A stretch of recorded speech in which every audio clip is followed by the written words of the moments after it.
That was the first project that I worked on. 1972, the Asia Pavilion opened in Delhi. So Dashat was doing the R India Pavilion, which is Yaroslav Frick, multimedia, multi-screen from Czechoslovakia. And the other side of the Pragati Maidan was the new underground, semi-submerged Raj Rewal building, which housed the first Indian version of the Nehru exhibition. I was doing something there. And that was speakers for Nehru's voice and the auditorium seating to watch Nehru's films. And this was on the top. So it was an addition to the Nehru exhibition that Ames left behind. So I was involved in that. And next year, 73, Dashat, B.V. Mistry and I flew down to New York, then to Santiago. We met President Allende on the 26th of January, when the Nehru exhibition opened there. And then it's been a roller coaster since then. So I thought this was important to connect with what you have introduced. And I also have a lot of this on my blog. So it also is a plug for me. Go and see the blog, read it. Yeah, so Design for India. It's there on screen, you can see. So I think I would like to make some connections with what Surya was speaking. He started off by giving us a vision of the next industrial revolution. And I entirely disagree with that. Maybe I'll have to fight it out now, because I believe industry is dead. Industry is past. It's gone. What we may perhaps have in the future is enterprise, business, and makers. Yeah, that's the future I see. And if anybody is in industry, sorry, you're in the wrong place. It's quicksand, and you're going to be, up to here in a you-know-what. So I think be watchful of it. If you're attached to industry and you're aligned yourself to so-called industry, they've got huge... What are they doing? Mining, extracting material, converting it into raw material, and so on and so forth. There are other ways of doing the same thing. And those other ways will come from design. And this is what I think we'll need to do. And I believe that we'll be moving from industrial to social. This is what... And all of design was always social, but we never saw it as that. So we made industrial design, product design, graphic design, and we keep on adding new, prefixes to the word design. We don't know, because it's a core human activity. You want to change something in the room, you design. You pick up the chair and you put it somewhere else, that's design. You've redesigned the space. I mean, we don't look at it as an everyday activity. You cut some tomatoes and you cut a few potatoes and you put it together, you made a new concoction, you eat it, and all of it is a design action.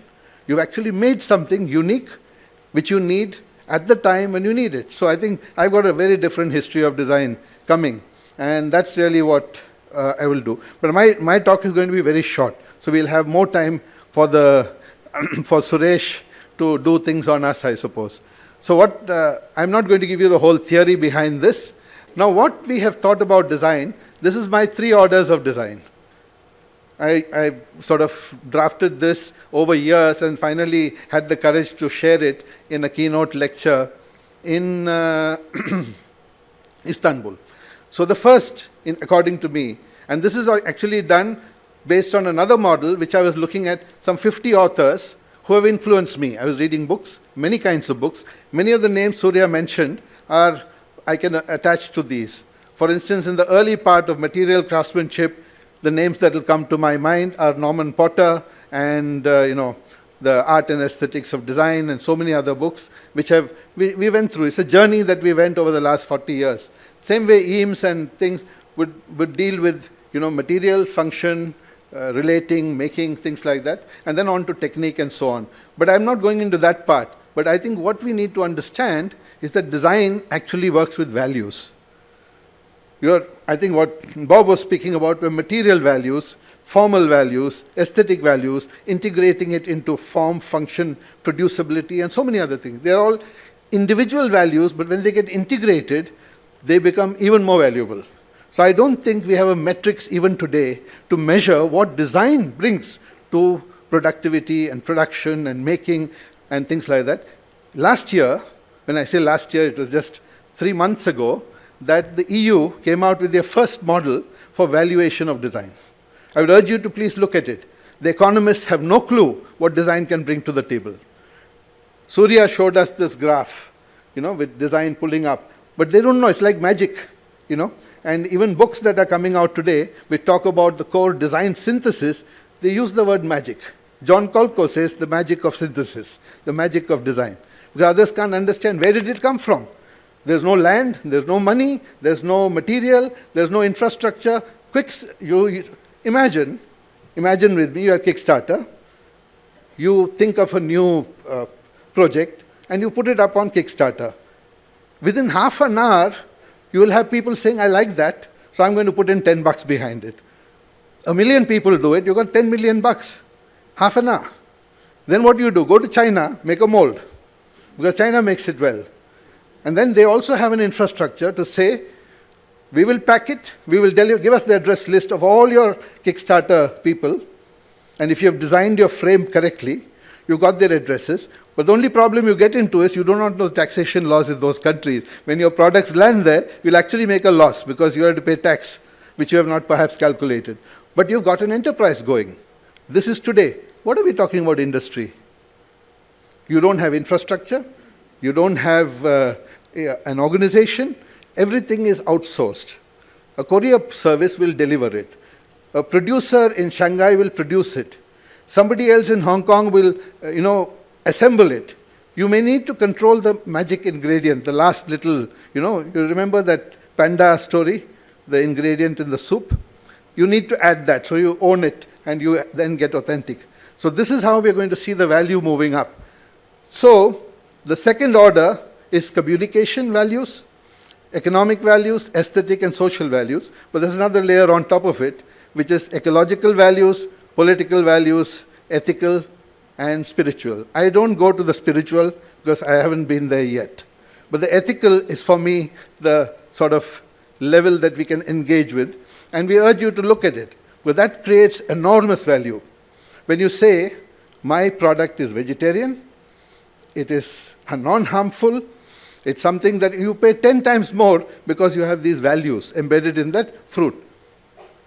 I have no chemical fertilizer used, it's organic, it's produced by people who are paid well, they're not exploited. All this you say, and you don't even have to do it, you just have to label it, and suddenly the value goes up. But then somebody somewhere else will come and authenticate it and say, this guy is cheating, and the value goes off. So I think this is the transparency that we are working with. So when we talk about these values, now you know where we are going. So I think this is why I say, industrial, you notice, has got faded. I've not been able to fade it. I was not sure that you'd be able to see it in the back of the room, but we are moving towards social. The core value, the higher value will come out on top. Then what are we designing? We could be designing molecules. We could be designing new materials. And this is the textile people always did. They took cotton from somewhere, and then somebody sat down and spun it. It became a yarn, and then they figured out how to weave it. It became a cloth. Then they figured out how to cut it. They made all the materials themselves. So they were not assigning it to somebody else. So if you look at khadi, it's an enormous value chain going all the way up. And then you also have this idea of being frugal. So you don't have 200 dresses. You have just 3 dresses which you wash and use. And it makes a great deal of sense. And then you always are in white. So you have no problem. But we are not all in white. We have all moved on to the new consumer economy. Oh, we will go back at some point and then find value in the white.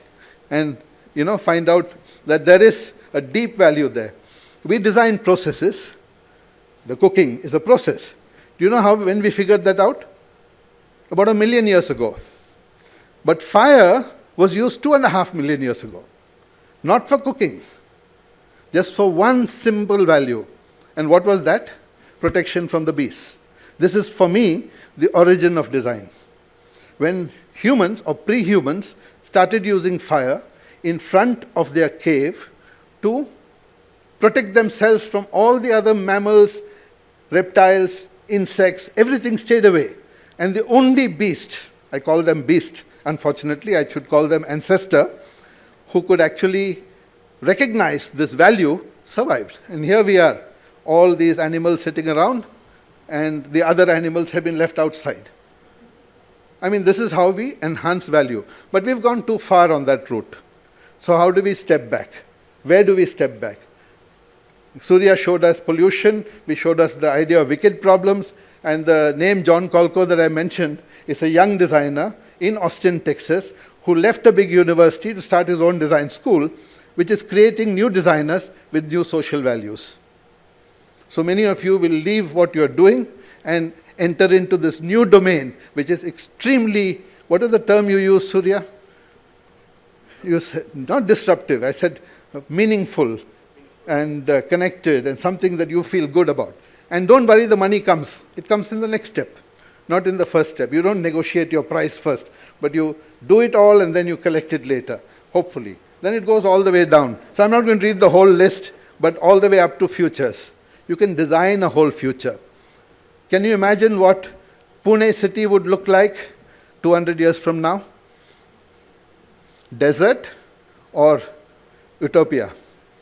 Or a third possibility? We don't know. Yeah? And then, for me, that's what makes design politics. Design is politics. I'm going to now jump into my case studies. So quickly, I'm very happy to share some of these case studies, because this is work in progress, because I've been looking very closely at, the number is 3,224 NID graduates from 1961 till today. That's all. Many of them are in the room here. That's all NID has produced. Now the IDC in Bombay is also an old school, has produced 839 graduates from 1970 till today. What are these people doing? They're all flying under the radar.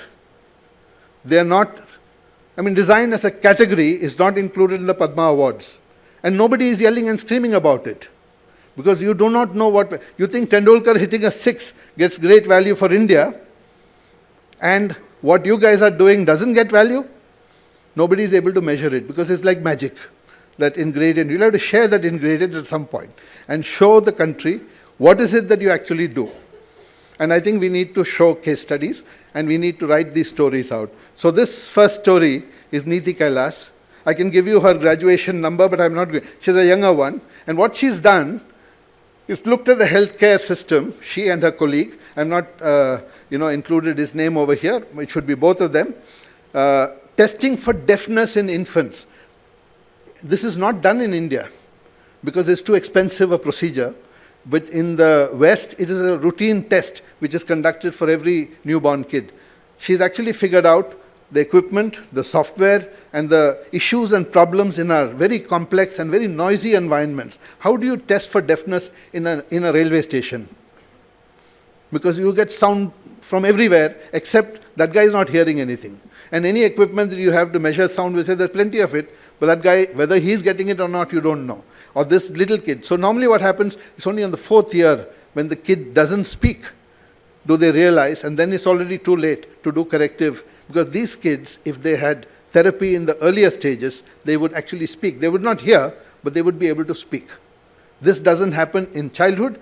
They remain deaf-mute for life. Now this, they've been able to solve at a fractional price, and at least if India has not recognized them, the Rolex Award was given to them last year. So I think it was deserved, and this is what Neeti has done. You can download this presentation from my academia.edu website, and if you click on the Soham for All, it will take you to their website, and you will get access to all the data that I'm not telling you now, and all the arguments and so on. You'd search Neeti Kailash on Google, some of you already have done it, and you'll find that she's a celebrity. And she was also my student. Lakshmi Murthy joined NID in when? 80s? And, no, 70s. So she, 81, exactly. So Lakshmi did ceramic design at NID, then got married to another NID graduate and lived in Udaipur. So when she went to Udaipur, there's nobody there wanting ceramic design. So she figured out that there were people around, and she built a company called Vikalp Design, which worked with local women, Rajasthani women, and looked at their health issues. And she developed, for many years, worked on a number of very gentle ways of finding out how do you communicate with them and how they can communicate back. But more recently, I think she's taken on a really, really big problem. I want to ask this question. How many of you use sanitary napkins, which are made by large corporations and which you throw away at the end of the day? Many of us. And how many of us use adult diapers? Sorry, don't look at me, but but this is something I may be using. And China, normal people wear adult diapers because they're not allowed to move from their workstations for a break, which is called bio break or BD break in India. They're not allowed to do it. They're very disciplined. So they wear an adult diaper and work through the day. And sometimes through the day and the night. So you don't laugh at it. These are realities that we are living with. And is it a design challenge? The answer is yes. What she's done is, with a group of women, actually developed fabric-based sanitary napkins. They've got branded it as Ugar.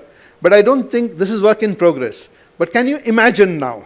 She's taken on a huge... What happens to the sanitary napkins that we throw out in our garbage? Sometimes the dogs get it, or the birds get it, or it goes into a landfill somewhere. And do you know the Pune landfill, where it is?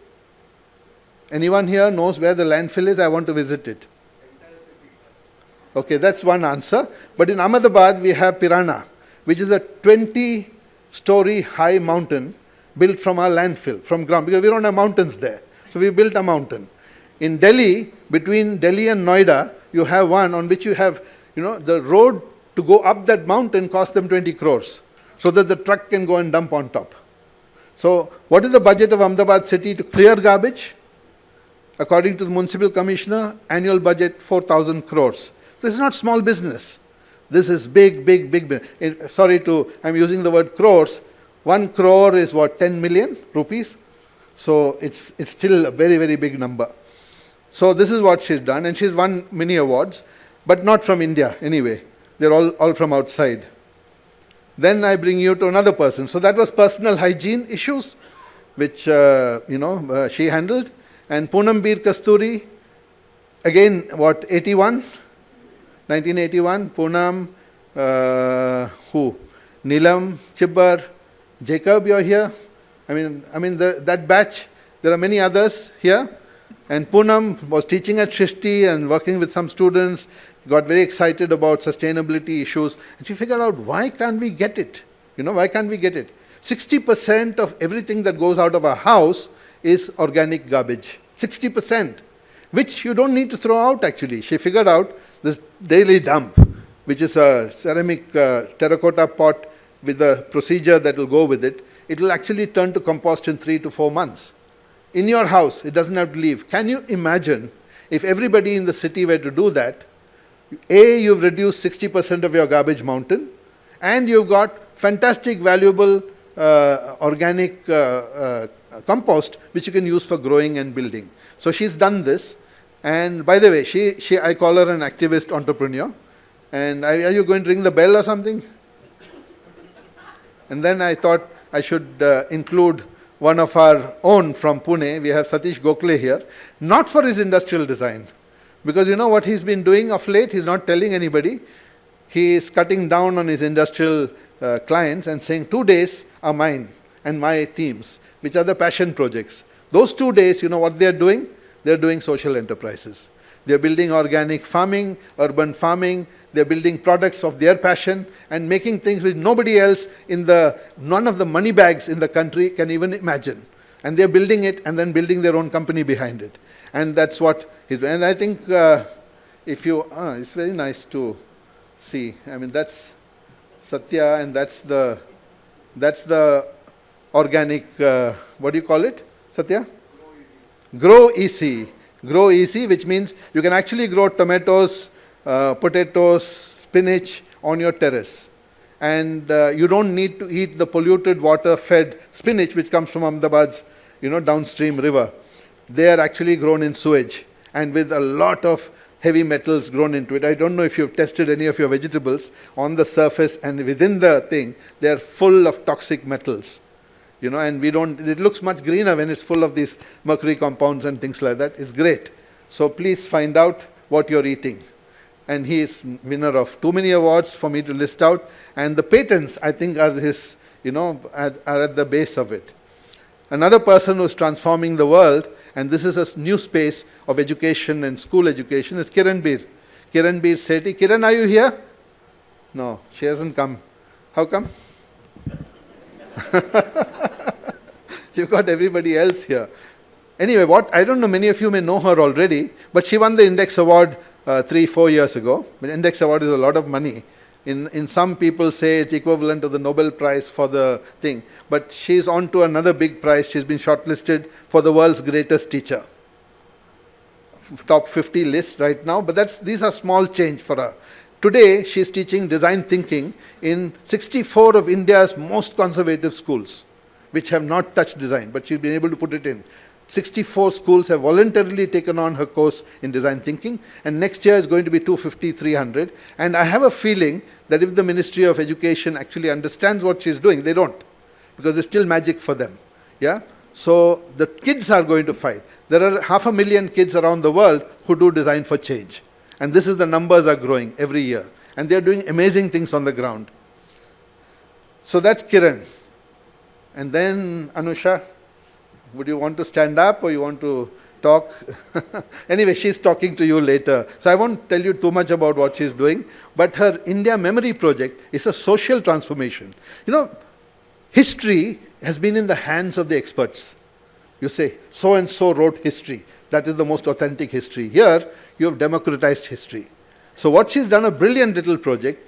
You can submit your grandfather's picture onto that memory project and write a small piece. And suddenly, there are other stories. You must remember the grandfather met many people in the past. And their families also may have the same picture in their album, which is lying somewhere tucked away for years on end. And then they open it up and say, oh my God, how did this picture get into Brighton in the UK? And there was somebody who visited India and they sat together, and that story comes up next. And very soon, the network is buzzing.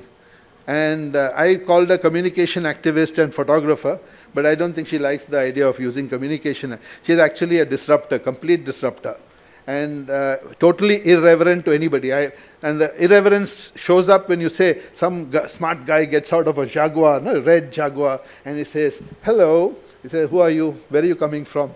That kind of irreverence. It doesn't matter. You got a Jaguar, so what? You know? And it can be anything. You can say, pull out your big fancy pen and say, it's cost me $1 million. Says, so what? You know, and this is, I think, one character that designers of the future will have, and a lot of people are not going to like it, because this brand-conscious people will certainly do. And the last one on my list is today's list, because I still have to go 3,000 more. But I will stop over here with just 5. Vinay Venkatraman, he is now in Europe. He helped build a school in Copenhagen, where they're looking at interaction design. And one of the fancy things that he actually built, which took my imagination, was that he went to the suburbs of Bombay, found out discarded cell phones, and remote which you use with your television set, and you throw out the television, you throw out the remote. And when you strip your air conditioner, you throw out the remote. But it has electronics inside. It's still working. So he pulled out these, reconfigured it, and built with an LED lamp and a solar panel, he built a rural projection system which connects to the internet, because cell phones have 3G on it. The LED screens can be used for projection. It's the same thing. You put a bright torch behind it, and it gets projected on the big screen. So suddenly, voila, in the middle of a village, doesn't have any energy. You showed Africa, sir. Get Vinay Venkatraman there. He will have something to do. We don't need the PhDs there. You need people who can actually make with what you have. And we have a hell of a lot of this technology lying all around, which we don't want to use. There are smartphones lying in the gutter, which you can pick up, and you will suddenly find you can do phenomenal. It's like the Raspberry Pi culture of putting together new answers and so on. So, do you agree with me that we need to rethink our notions of design, and we need to talk to government with the new notion of design, and we have to build new age schools? NID, we don't need to build another clone. Eames did it in the 50s, I think, great job. But now we are building new schools of design without a thought. So we formed a group called Vision First, and I think we created quite a lot of stir. Uday Dandavate in San Francisco, people in Pune, Bangalore, and so on. But I think we need to really rethink and get it. I think my pitch over here is, look at this rethink of design, and ADI has to take it up with the Home Ministry to say, First agenda, let government recognize design in a new way. And then whatever they will do, it will take a long time. It's a journey that we have to go, but we have to get this as a category in the Padma Awards. As a category, we're not going to name people, and then so on. I think we know what to do. And of course, you can connect with me. It's my blog. And that's my academia.and for the people at the back. And if you download my, allow, okay. So Surya is connected to the net, so we'll go to my blog as well. So thank you very much. So that's the blog. And by the way, here we were standing in December. That's Hari, not Hari. That is Vijay Kumar from IIT Chicago, the author of a great book, 101 Design Methods.